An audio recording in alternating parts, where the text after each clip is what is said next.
Blake, it's a pleasure to have you here. Thank you so much. Thanks. Nice to be here. Okay. I think pretty much everyone, if not outside the US, in the US, is familiar with the company you're now running for the last 1 year, which is GoDaddy.com. Right. Okay. I personally host my 3 websites on your site. Thank you. You joined us, as you said earlier, last year, and your vision is to scale it. You have experience with Yahoo and Microsoft before. So the question really is, when you come from big name brands like Microsoft, when you come from a company like Yahoo, there are a lot of lessons you have learned. There are 2 different companies. You bring that broad-based global exposure to a company like GoDaddy. The question is, when GoDaddy itself has been branding so well, what is the milestone you set for yourself? Well, so I've got let me just start with vision. Anytime you're trying to build a company that you want to take globally, you actually have to put the stake in the ground many years out, because it takes a long time to build a global company, and you're going to be, when you're done doing it, you're going to be billions and millions of dollars larger than you are today, and have a customer base that's tens of millions larger than you are today.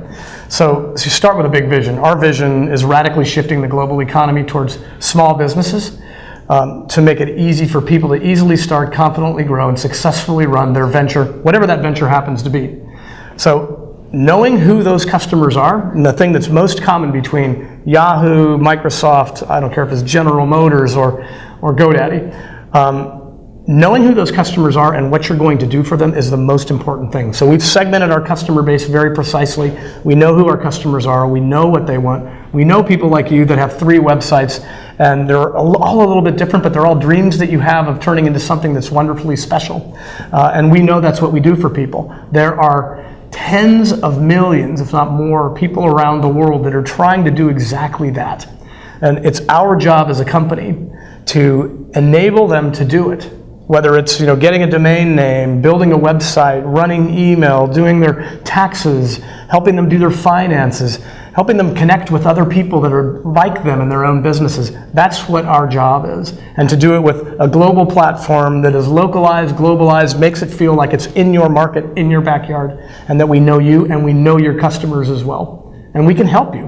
One of the things that's interesting about GoDaddy that's very different than Microsoft or Yahoo, we have a very large customer care center in the United States, and we talk to our customers. You've probably encountered this before. We love talking to our customers and helping them understand and get through problems. And we do that every day. We have 2,500 people that are on phones talking with customers, making sure that the experience they have with our products advances them in some way. They don't have a lot of money. The money that they spend with us actually has to make an impact on their business, and that's what we're trying to do.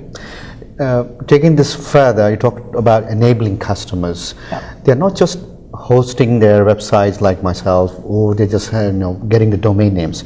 They're entrepreneurs in their own right? They are. So the question I'm trying to ask is, what else is GoDaddy going to do to enable entrepreneurial ecosystem to move forward? Yeah, so a couple of things that you'll see us do over the course of the next let's say 12 months. You'll see us start providing productivity solutions for offices that help them run their back office. So today people say, okay, you do domains, you do websites, so that's the person's presence and how they look to others.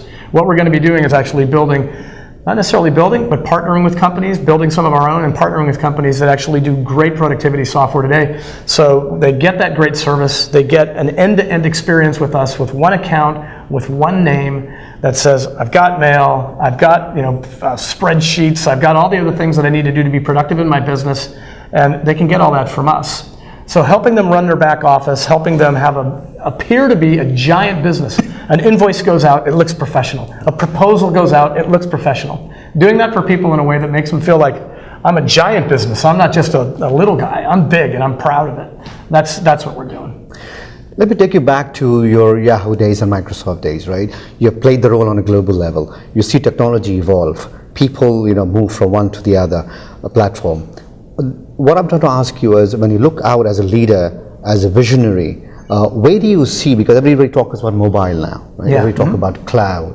Where do you see a couple of trends that businesses like you should latch on to move forward? Yeah, well, clearly mobile, on a global basis, between cloud and mobile, that's the world.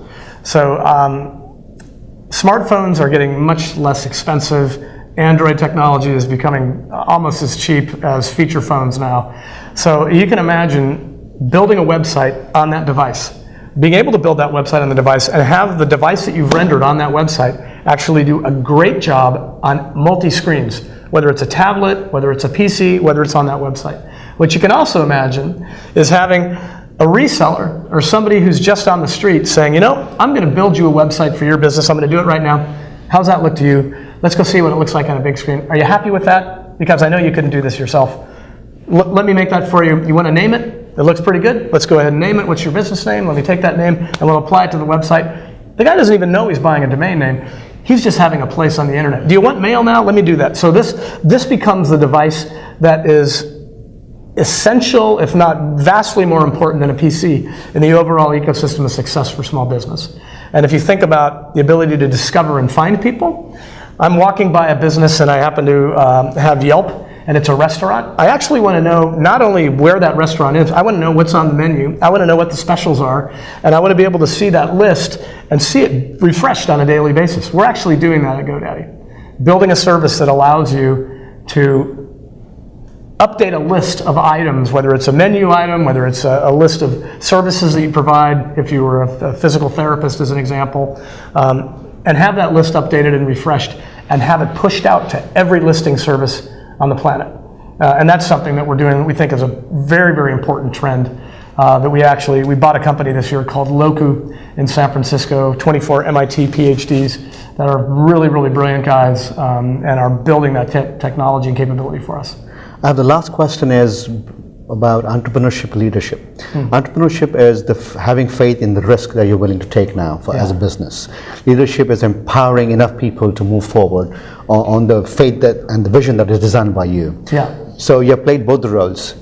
For the advice to the emerging entrepreneurs, I just wanted your take on both roles. What does you focus on? Well, it's interesting. So the similarities between the roles are actually startling. You need to have a big, hairy, audacious goal. There needs to be a goal that's big, and you have to have passion around it. If you don't have passion, you're not going to put 80 hours, 90 hours a week into it, and you have to. You know, life's too short to work on things that you're not passionate about. So that's number one. Number two is, you know, the reason entrepreneurs do so well is they're willing to try something, fail, try something, fail, try something, fail. And as a CEO of a company that's much larger than a small company, it's over $1.5 billion company, you're actually trying to encourage people in your enterprise to build something, fail, build something, fail, build something, fail, and don't have fear of, I've got to make this thing perfect. You know, the way technology works today and the way websites work today, I can make a change, I can actually have it instrumented enough to know exactly how it's being used, what people are doing with it, and then be able to change it instantly.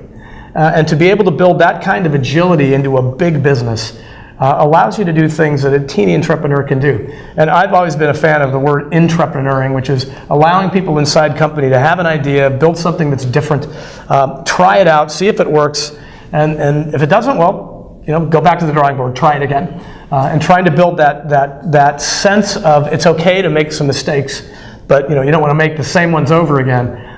It is the same thing in a big business as it is in an entrepreneurial, small startup. It's been very inspirational. Thank you so much. Thanks.